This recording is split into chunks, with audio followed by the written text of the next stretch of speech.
coisa, quais são os pré-requisitos para nós usufruirmos destas 7 bênçãos? Nós temos que ter uma aliança com o Senhor. Jesus tem que ser o nosso Salvador. Nós temos que pertencer à nova aliança. Lá em Deuteronômio 28, é bem interessante que vocês leiam todo este capítulo, fala sobre esta ordenança, esta aliança que foi feita através de Moisés, aonde ele fala que a obediência leva à bênção e a desobediência leva à maldição. Mas aí você pode estar pensando, Kátia, eu tenho uma aliança com o Senhor, mas eu não estou dizimando, ou eu parei de dizimar, ou eu nunca achei que fosse importante dizimar e não fiz isso. Bom, eu digo para vocês que Jesus sempre nos dá o retorno. Isso quer dizer, quando nós pecamos, o que ele diz que nós devemos fazer? Confessar o nosso pecado, nós devemos pedir perdão, nós devemos receber o perdão de Deus e nós devemos restituir. Então é exatamente isso que nós temos que fazer. Nós temos que voltar para a nova aliança, nós temos que realinhar nossa vida com os mandamentos do Senhor e nós temos que fazer essa renovação da aliança com o Senhor. Segundo, ter os seus estatutos como norma da nossa vida. Então, não adianta eu dizer assim, a Bíblia é a palavra do Senhor. Mas, pessoal, não tem mais. O que está na palavra do Senhor é a palavra do Senhor. Tu pode achar milhões de coisas, mas se Deus permitiu que aquilo ali ficasse registrado para nos dar orientação, nós temos que crer que a palavra, ela é fiel. Que a palavra é o que Deus quer para a nossa vida. Então, nós temos que ordenar a nossa vida em acordo com a palavra do Senhor. E não fazer com que a palavra do Senhor se amolde ao que eu acho, ao que eu entendo que é verdadeiro. Então, lá em Malaquias 3,7 diz assim: desde os dias de vossos pais vos desviastes dos meus mandamentos e não guardastes. Tornai-vos para mim e eu tornarei para vós, diz o Senhor dos Exércitos. Então isso quer dizer que se tu tá longe, tá fora da aliança, se tu se desviou, volta para o Senhor, volta, realinha, que Ele irá te abençoar. A história do povo de Israel sempre, foi de uma nação rebelde. Muitas passagens bíblicas mostram isso. E isso mostra também a nossa vida. Nós muitas vezes obedecemos ao Senhor e algumas vezes a gente desobedece ao Senhor. Desobedece o que está na palavra do Senhor. Então ali o que nós falamos? Que no momento da desobediência, da nossa rebeldia, nós temos maldição sobre a nossa casa. Desde os dias dos vossos pais, vos desviastes dos meus estatutos, a palavra do Senhor, e não os guardastes. Mas tornai-vos para mim, e, que é soma, é aditivo, eu me tornarei para vós. Então Deus diz, faz isso, e eu também vou fazer uma parte. Diz o Senhor dos Exércitos, mas vós dizeis, em que havemos de tornar? Então aqui mostra que muitas vezes nós temos uma atitude do nosso coração, uma atitude dura no nosso coração. A nossa relação com o dinheiro, a nossa relação com os nossos recursos é muitas vezes para o nosso eu, para o nosso egoísmo. É muitas vezes desenfreado o nosso consumismo. Eu vejo assim, que às vezes tu pede uma oferta na igreja, as pessoas ficam, 5 reais, dá 10 reais, dá 50 reais. Mas aí ela vai ali no shopping e num lanche ela gasta mais que 50 reais. E acha muito tranquilo isso. Mas por quê? Porque na verdade o coração dela ainda precisa ser convertido ao Senhor. O nosso coração. Então nós temos muito ainda incredulidade e avareza. Então nós precisamos pedir para Deus transformar o nosso coração de pedra. O que eu necessito como pré-requisito? Terceiro, saber a finalidade dos dízimos e as ofertas. Então lá diz, trazei todos os dízimos à casa do Senhor para que haja mantimento na minha casa. Então isso é Deus está dizendo assim, ó, faz isso para que aconteça isso. Para a manutenção do templo. Então vamos dizer assim, o que é essa manutenção do templo? Na verdade, é todas as pessoas que trabalham no templo, todos os obreiros, os pastores, os missionários, as viúvas, os irmãos carentes, as pessoas, tanto as pessoas que estão assim com necessidades ligadas ou não na nossa igreja local, é para ser abençoado com este dinheiro. As pessoas que são levitas, pastores, né? Os órfãos, os estrangeiros. Lembra, há pouco tempo veio o pessoal da Venezuela para cá, o pessoal assim, ó, que saiu sem nada lá do seu país, vieram para o Brasil procurar uma nova chance, chegaram aqui. Quantas pessoas foram ajudadas pelas igrejas brasileiras? Isso é papel da igreja. Papel da igreja é ver as necessidades e atuar. Mas como que ela vai atuar? Ela precisa de recursos. De onde vem esse recurso? Dos dízimos e das ofertas. Fazei prova de mim, diz o Senhor dos Exércitos. O que fazer prova, né? Prova não é duvidar.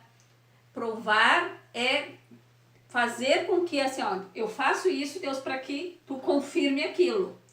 Então, ali, ó, lembram? Ó, provai e vede como o Senhor é bom. Lá em Gideão, lembram que Gideão pede prova para o Senhor? Gideão foi chamado pelo Senhor. E ele ficou em dúvida. Ele diz, eu não sei se eu sou tão fraquinho, eu sou tão isso, eu sou tão aquilo, né? Botou muito ais, né? E aí ele diz assim, tá bom, então eu vou fazer o seguinte, Senhor, se tu realmente falou comigo, se tu realmente me chamou, eu vou colocar aqui um pedaço de lã. Se amanhã o pedaço de lã estiver seco e tudo estiver molhado ao redor, falou comigo. Aí tá, né? Deus fez. Aí ele disse assim, não, mas acho que não, vou fazer o contrário, né? Pediu de novo. Então faz o seguinte, molha só o pedaço de lã e deixa tudo seco em volta. Deus fez. Deus ficou bravo com o Gideão? Não. Deus não fica bravo conosco quando nós pedimos prova de Deus. Quarto, ser obediente para ser honrado pelo Senhor e não recair em maldição, que é aquilo que nós falamos. No momento que nós obedecemos, nós temos bênção sobre a nossa vida. No momento que nós não obedecemos, nós trazemos maldição sobre a nossa vida. Roubará o homem de Deus? Todavia vós me roubais, diz o Senhor. E em que te roubamos? Nos dízimos e nas ofertas. Com maldição são amaldiçoados, porque a mim me roubais, sim, toda esta nação. Deixa de conhecer que tudo é de Deus, que tudo vem de Deus. Deixa de testemunhar publicamente a sua dependência, a sua fé em Deus. Não se comporta como filho, pois só quem é filho, quem tem aliança com o Senhor, e é aquele que pode ser fiel nos dízimos e nas ofertas. Porque na verdade Deus não pede dízimo, não pede oferta para quem não está na aliança. Pede dízimos e ofertas para quem é da aliança. Quais são as bênçãos? Então a primeira bênção diz assim, eu me tornarei para vós. Isso quer dizer, Deus vem ao nosso encontro. Abrirei sobre vós as janelas do céu. Derramarei bênçãos sem medidas. Repreenderei o devorador. A videira não vos será estéril. Sereis feliz e sereis terras deleitosas. Então começa ali, ó. Eu me tornarei para vós. Então, no momento que tu retorna à aliança, Deus é fiel para voltar e fazer parceria de novo contigo. Renovar essa aliança.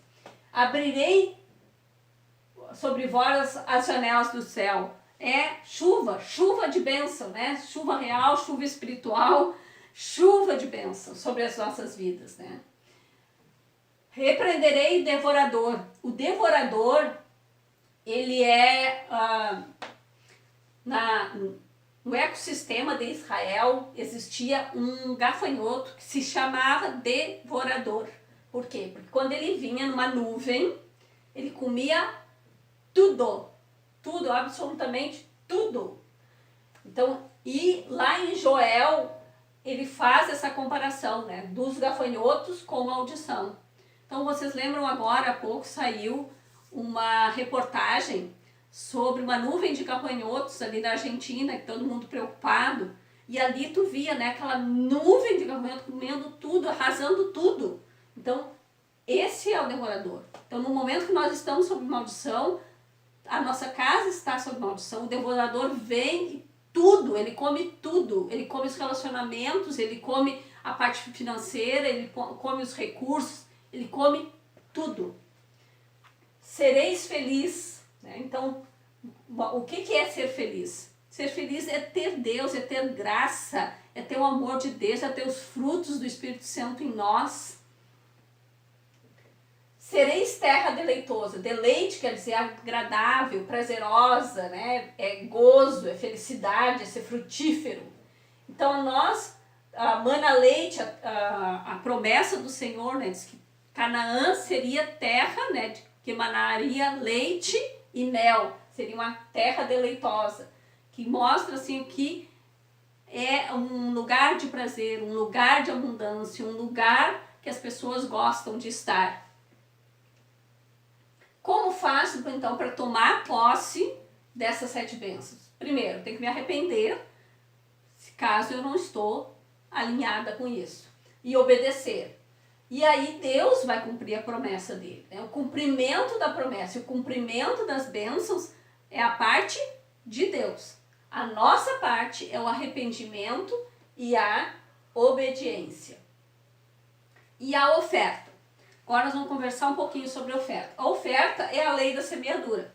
Então, quanto mais eu oferto, mais tenho retorno de bênçãos na minha vida.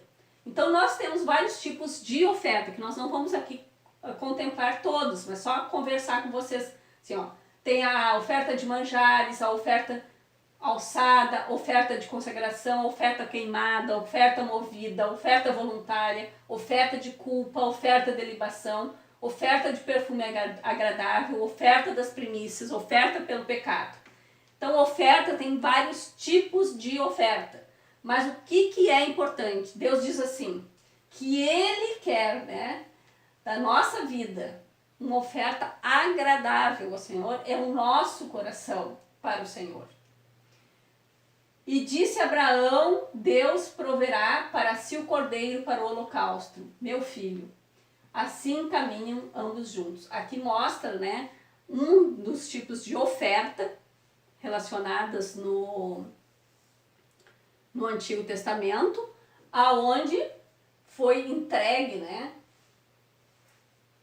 o filho, mas que Deus veio e ele proveu, né, o cordeiro, que é depois vamos dizer assim, uma referência de Cristo para nós. Então a oferta que Deus quer é o que? É o nosso coração. A oferta alçada é aquela oferta que é para um bem determinado, para um fim determinado. A oferta voluntária de gratidão, vocês lembram aquela oferta da moça, né, que lavou os pés de Jesus com choro? Ela foi uma oferta ao Senhor. Oferta de ações de graça, de louvor, de adoração.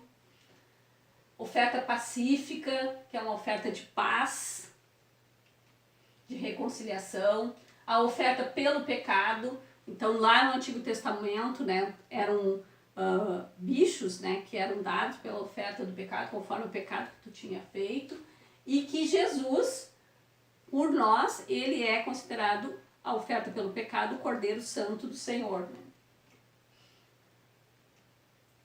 Esmola. Será que nós devemos dar esmolas? é correto que a gente dê esmolas. Então, isso também eu tenho uma historinha para contar.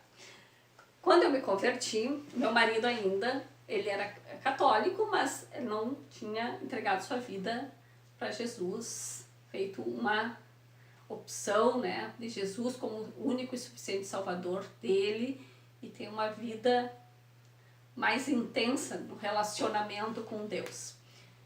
E eu achava assim, o Bolson sempre tinha no carro, né, tem até hoje, uma caixinha cheia de moeda. E todas as vezes que a gente parava na sinaleira, as pessoas vinham lá e ele dava dinheiro. Olha aí, ó, vai gastar com droga. Olha aí, ó. E tu acha? Ele vai gastar com coisa que não presta. Por que tu tá dando?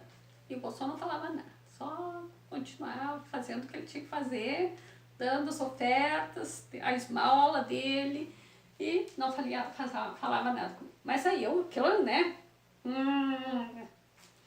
Me fazia borbulhar, né? Fui pra diante de Deus. Eu digo, Deus, muda o Bolsonaro. Ele dá esmola. O que adianta dar esmola? Não adianta nada dar esmola. E eles vão pegar aquilo ali e vão fazer o que com aquela esmola? Vão lá comprar droga? Não vai ajudar também? Não vão sair daquela vida? Aí tá. Aí fui colocando diante de Deus. E Deus, né, nos meus dedos, né, me trouxe uma palavra. Ele trouxe uma palavra, né? Ele trouxe uma palavra lá em Cornélios. Que Cornélios, a família de Cornélios foi salva, porque Deus ouviu que ele ofertava e dava esmola aos pobres. Então aqui fala, né? Quando, pois, deres esmolas, chega a palavra, lá em Mateus, ó. Não faças tocar trombeta diante de ti, como fazem os hipócritas, nas sinagogas e nas ruas, para serem glorificados. Em verdade vos digo que eles já receberam galardão. Mas tu, quando tu deres esmola, não saiba a tua mão esquerda o que faz a direita, para que a tua esmola seja dada em secreto. E o teu Pai, que vem em secreto, ele te recompensará publicamente. Depois lá em Romanos, porque pareceu bem a Macedônia e a Acácia fazerem uma coleta para os pobres, dentre os santos que estão em Jerusalém. E aqui foi a palavra que Deus me deu como resposta da minha oração. Foi lá em Atos 10, 1, 4. Lá na conversão de Cornélio, né, o centurião, que ele diz que era piedoso e temente a Deus, mas ele era gentil, né? Então, aí fala que ali assim, o qual fixando os olhos nele, e muito atemorizado, disse, que é, Senhor?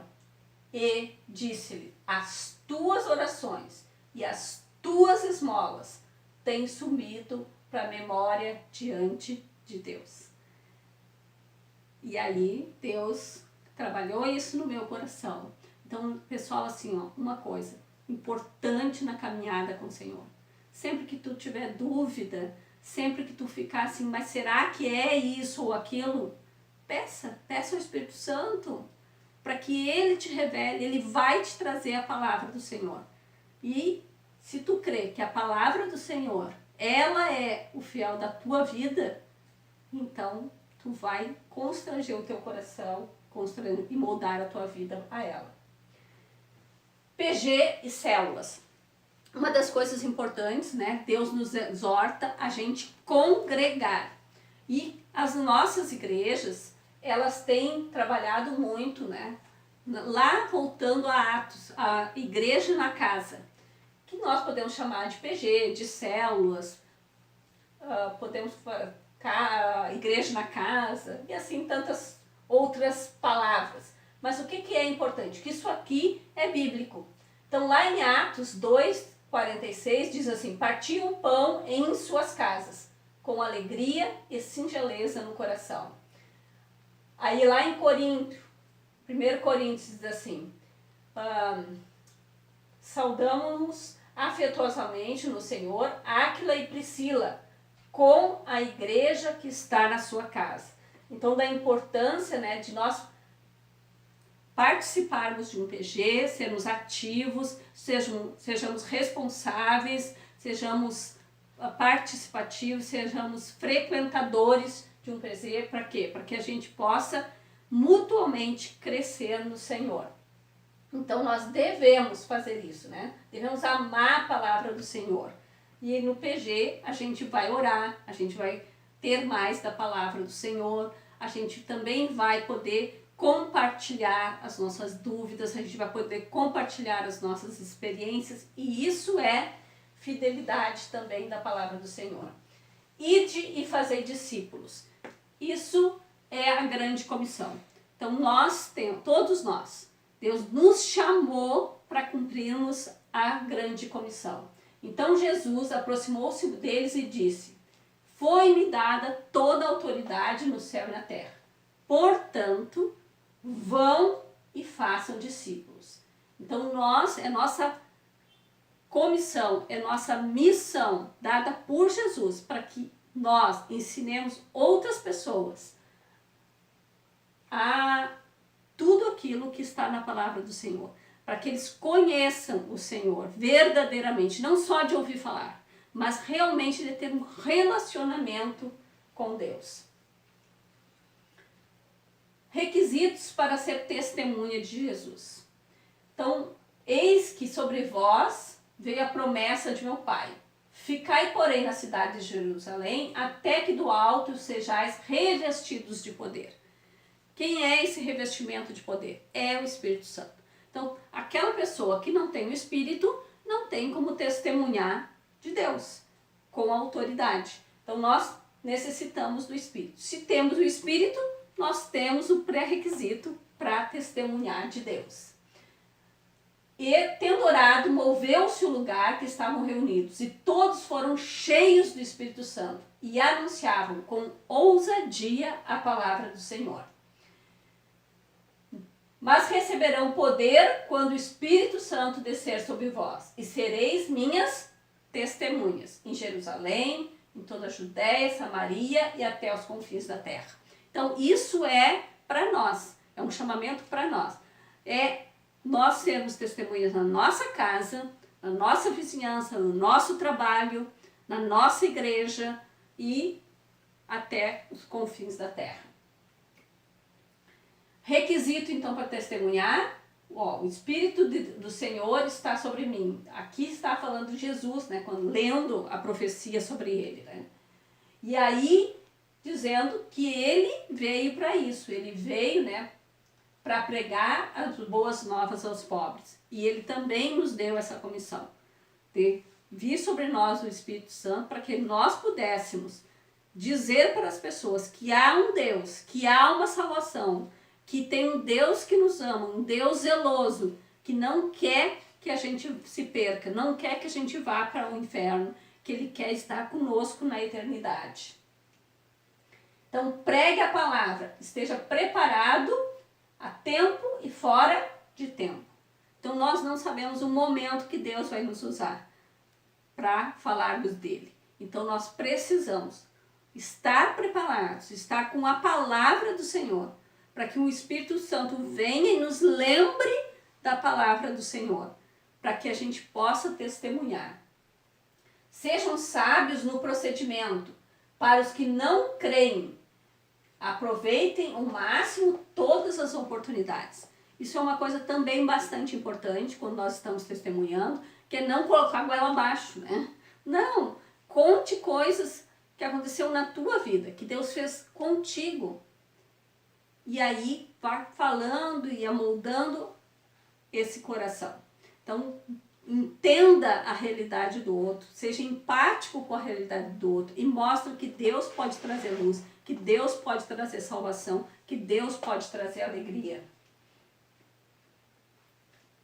Então, nós precisamos, né, de menos palavras e mais atitudes. Então, nós não podemos ser o crente, vamos dizer assim, escondido, né? Nós temos que tirar a camisa e dizer, ó, somos cristãos, né? Nós temos que realmente mostrar no nosso testemunho do dia a dia, nas nossas atitudes, nas nossas decisões, quem é o nosso mestre. Nós devemos no oikos, né, que é na família, no seio familiar, falar da palavra de Deus, falar da bondade de Deus, falar das coisas que Deus já fez, que Deus está fazendo e que Deus fará na nossa família. Nós temos que testemunhar no nosso pequeno grupo, dizer, né, o que Deus está fazendo na nossa vida. Nós temos que testemunhar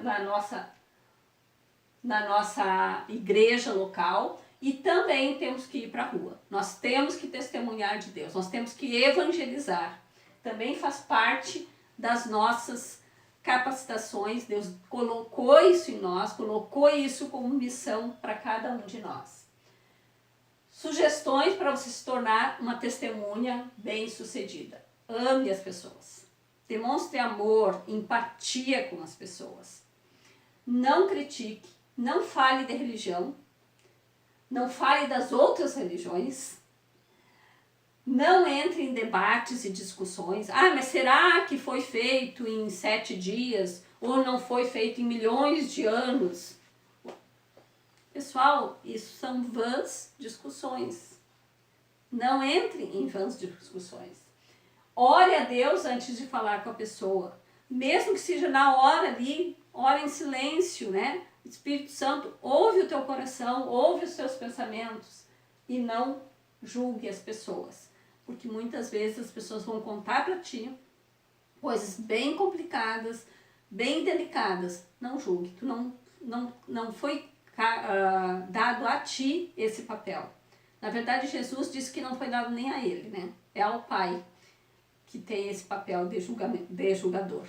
Então, assim, temos que ter cuidado de ouvir empaticamente as outras pessoas e ter o cuidado com a discrição também, de não sair falando, né, o que ouviu daquela pessoa.